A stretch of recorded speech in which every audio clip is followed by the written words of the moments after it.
আসসালামু আলাইকুম, কেমন আছেন সবাই? আজকে অফিসে আসার পথে দ্য ডেইলি স্টারে একটা রিপোর্ট পড়তে পড়তে আসলাম। তো সেখানে ওয়ার্ল্ড ব্যাংক উল্লেখ করেছে বাংলাদেশের বেকারত্বের হার নিয়ে। 2013 সাল থেকে 22 সাল পর্যন্ত বেকারত্বের হার 3 গুণ বেড়েছে।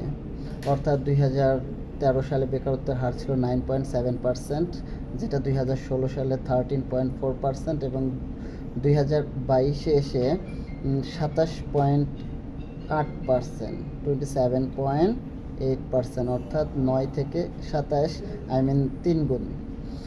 সো এর পিছনে উল্লেখযোগ্য কারণ হচ্ছে এডুকেশনাল কোয়ালিফিকেশনের সাথে স্কিল এবং এডুকেশনাল কোয়ালিফিকেশন এই দুটোর সাথে জব ম্যাচিং করাটার বিষয়।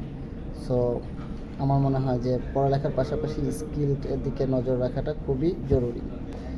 ওয়ার্ল্ড ব্যাংক আরও একটা রিপোর্ট সেখানে লিখেছেন যে বাংলাদেশের অর্থাৎ বেকারত্বের জন্য যে পরিমাণ ভ্যাকেন্সি থাকে তার মাত্র 5% হচ্ছে গভর্নমেন্ট জব, বাকি 95% হচ্ছে প্রাইভেট সেক্টর। তো আমাদের দেশের ম্যাক্সিমাম ছেলেমেয়েরাই, শিক্ষার্থীরাই এই 5% জবের পিছনে ম্যাক্সিমাম টাইম ইনভেস্ট করে। ফলশ্রুতিতে তারা বয়স শেষ হওয়া পর্যন্ত আনএমপ্লয়মেন্ট থেকে যায়। আর শিক্ষা কারিকুলামের তো একটা বিষয় আছেই।